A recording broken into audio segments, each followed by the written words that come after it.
We have a special guest with us this week, Brad Shilton, one of New Zealand's leading professionals, who's preparing to defend his title from last year, where he won his first 72-hole event on the Australasian Tour at the South Pacific Open Championship. Brad, you won a little against the odds, I suppose, last year because you hadn't been playing much golf when you went up to Namur and won. How are you feeling now, a week out from having to defend your title?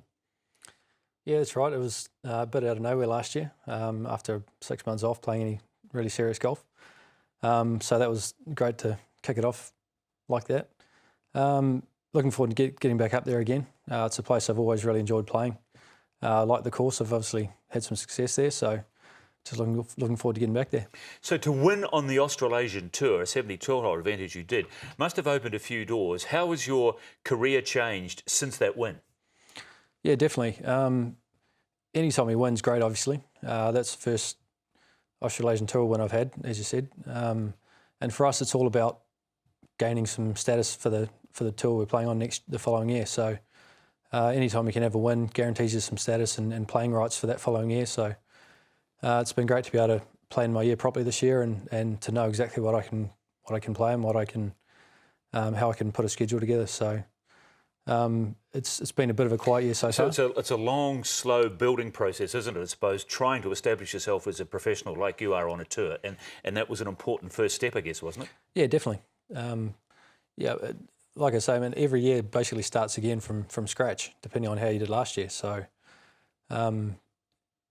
if you can win one of the big events, that gives you a bit more leeway, and you get a couple of years exemption and a bit more time to relax. And what about confidence? How much confidence do you take from a win like that into the tournaments that you've played this year? Yeah, plenty. There were plenty of good players up there last year. We had Matt Griffin, who actually won that event the previous year, and followed that up with, I think he's had 2 or 3 wins on the One Asia Tour now. Andre Stoltz has been a regular up there. He's won on the US Tour, and again One Asia Tour, a couple of wins the last few years. So there are plenty of good players up there, and to beat a good field like that is huge for the confidence, and like they always say, it helps you feel like you belong out there. Tell me about your year in 2013. You've played, what about probably a dozen 72-hole events, and I imagine a few Pro-Ams along the way as well. Where's your game now?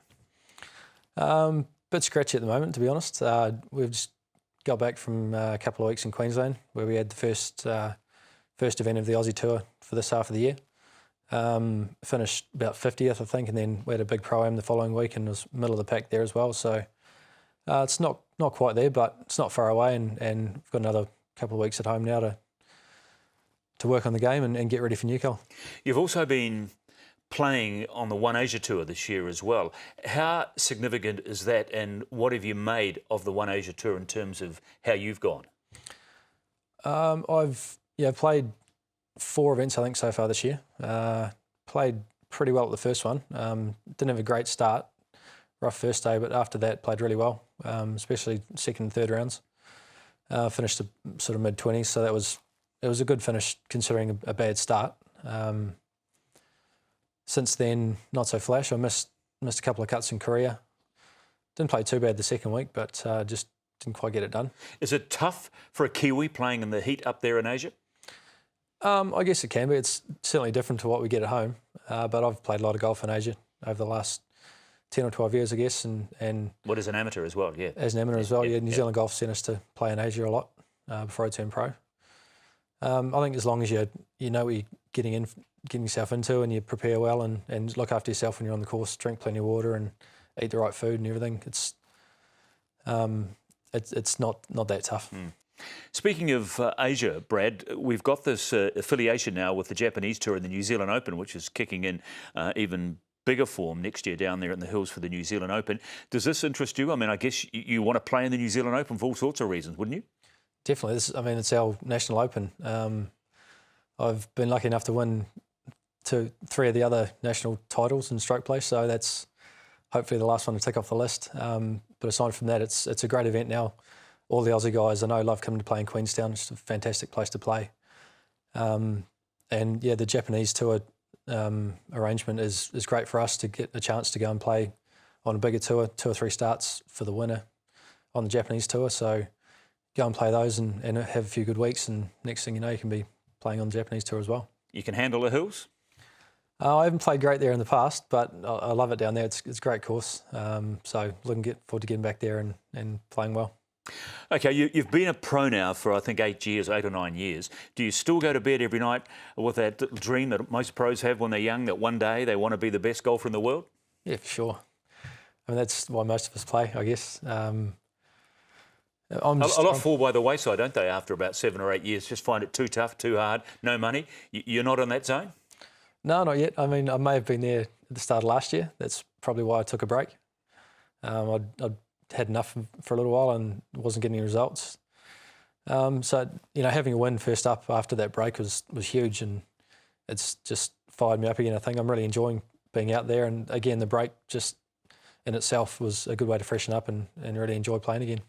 And I guess for you, Brad, watching Kiwi golfers this year on the web.com tour, Tim Wilkinson, Steve Elker and Danny Lee, you probably know these guys pretty well, and watching the success they've enjoyed must also probably inspire you and confirm for you that you're doing the right thing with your life? Yeah, for sure. I played a lot of golf with Tim especially, and to see him going so well is great. Does it inspire you? Yeah, definitely. Sure does. I mean, Mike especially.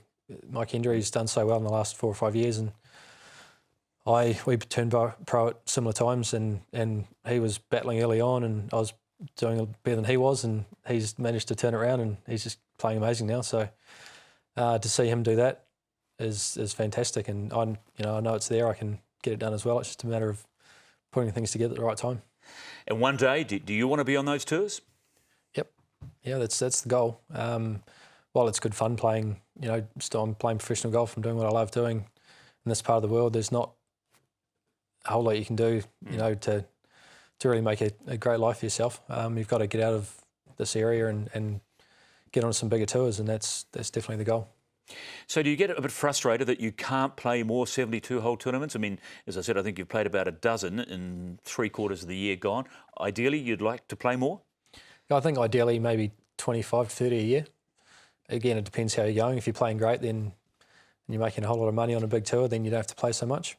But Aussie Tour, we only have, I think, about 14 events a year. So mix that with another 6 or 7 One Asia events. It's only 20 odd. So it'd be nice to play a few of the Charles Tour events in between the bigger ones. But unfortunately, they've clashed with a few One Asia events and Aussie Tour events this year, so haven't been able to play them. Well, good stuff, Brad. I'm sure you're going to be in good nick when you get up there to Noumea to defend your South Pacific title.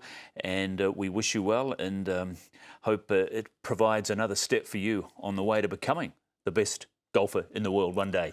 Thanks very much.